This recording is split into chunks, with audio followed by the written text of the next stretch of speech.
क्या तुमने कभी महसूस किया है कि इस देश की सबसे जवान, सबसे एनर्जेटिक, सबसे एम्बिशियस जनरेशन आज सबसे ज्यादा थकी हुई दिखती है? कॉलेज कैंपसेस में चाय की टपरी पर बैठे वो जवान, लाइब्रेरी के कोने में पड़ी वो खुली किताब, मोबाइल की स्क्रीन पर रुकी वो अनएंडिंग रील्स, सब एक ही कहानी सुना रहे हैं, एक बेआवाज स्ट्रगल की कहानी।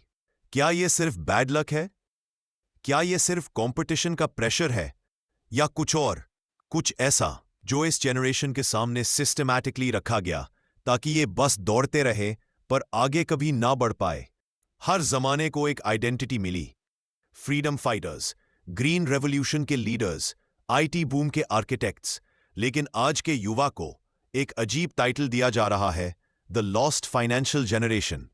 पर यह टाइटल किसने दिया और क्यों दिया, इसी राज को हम इस डॉक्यूमेंट्री में खोलने वाले हैं। इस वीडियो के एंड तक तुम्हें एक अनकंफर्टेबल सच समझ आएगा।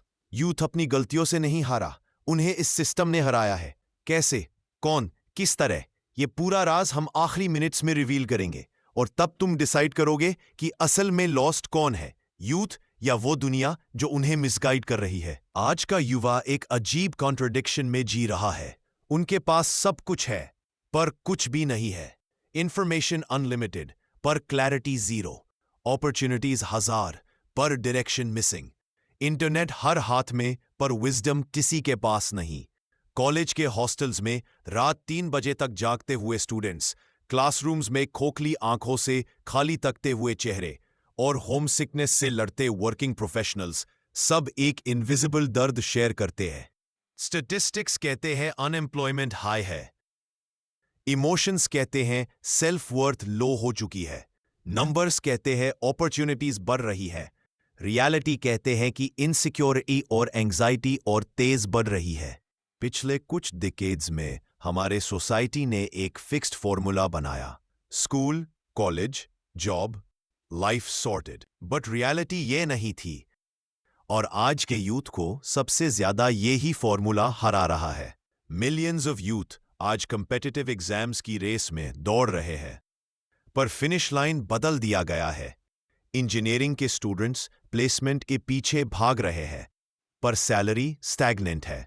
स्टार्टअप्स के ड्रीमर्स रिस्क ले रहे थे, पर सपोर्ट मिसिंग है। और जिनको लगता है स्टॉक मार्केट उन्हें फ्री कर देगा, वो भी लॉसेस के वेब में फंस जाते हैं।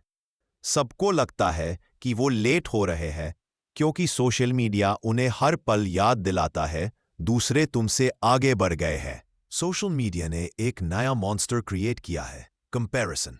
तुम रियल लाइफ में एक नॉर्मल रूम में बैठे हो, पर फोन पर तुम्हें दिख रहा है किसी का दुबई ट्रिप, किसी की लग्जरी कार, किसी का अर्ली सक्सेस, और तुम सोचने लगते हो मैं पीछे रह गया। 22 साल का लड़का, जिस एज में पिछली जनरेशन जॉब ढूंढ रही होती थी, आज की जनरेशन अपने आप को फेलियर लेबल कर देती है, सिर्फ दूसरों के हाईलाइट रील्स देखकर।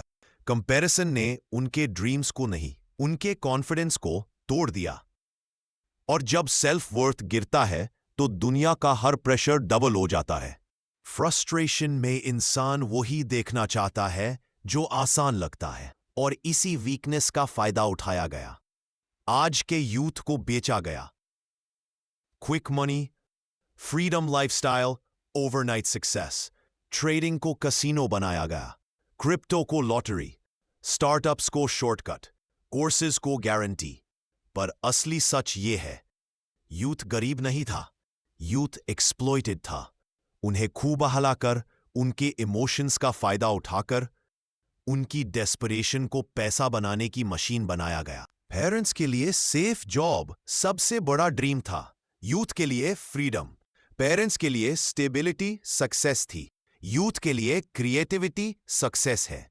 डोंट फॉरगेट, ये दोनों रॉन्ग नहीं, बस दोनों एक ही पेज पर नहीं। एक तरफ 80s और 90s का एक्सपीरियंस, दूसरी तरफ 2020s का डिजिटल जंगल। ये कोई फैमिली कॉन्फ्लिक्ट नहीं, ये एक टाइम कॉन्फ्लिक्ट है। आज का युवा पहली बार एक ऐसे जोन में जी रहा है जहां सैलरी स्लो बढ़ रही है और एक्सपेंसेस टर्बो स्पीड से। Electricity bills, mobile recharge, fuel, rent, EMIs, ये सब बेसिक नहीं रहे, ये सब बर्डन बन गए हैं। जिस उम्र में सेविंग स्टार्ट होती थी, आज डेट स्टार्ट होता है। पहली जेनरेशन के पास कम ऑप्शंस थे, पर क्लैरिटी थी। इस जेनरेशन के पास ज्यादा ऑप्शंस है, पर क्लैरिटी जीरो। करियर कौन सा, स्किल कौन सी, कोर्स कौन सा, इन्वेस्टमेंट कौन सा, जॉब कौन सी, स्टार्टअप कौन सा। ये जेनरेशन कंफ्यूज्ड नहीं, ओवरलोडेड है। यूथ लॉस्ट इसलिए नहीं है कि यूथ में टैलेंट कम है। यूथ लॉस्ट इसलिए नहीं है कि उन्होंने मेहनत नहीं की। यूथ लॉस्ट इसलिए है क्योंकि दुनिया ने उन्हें इतनी नॉइज दे दी कि उन्हें अपनी आवाज सुनाई देना बंद हो गया। एनिमी पॉवर्टी नहीं, एनिमी लैक ऑफ क्लैरिटी है। हर जेनरेशन को एक नाम मिला, लेकिन नाम कभी डेस्टिनी नहीं होता। अगर ये जेनरेशन कंफ्यूज्ड है तो साथ ही क्यूरियस भी है।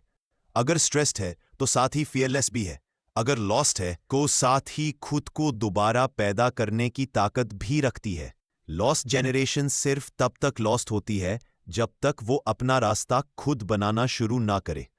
और शायद यही वो जेनरेशन है जो दुनिया को दिखा देगी कि क्लैरिटी पैदा की जा सकती है और फ्यूचर डिजाइन किया जा सकता है।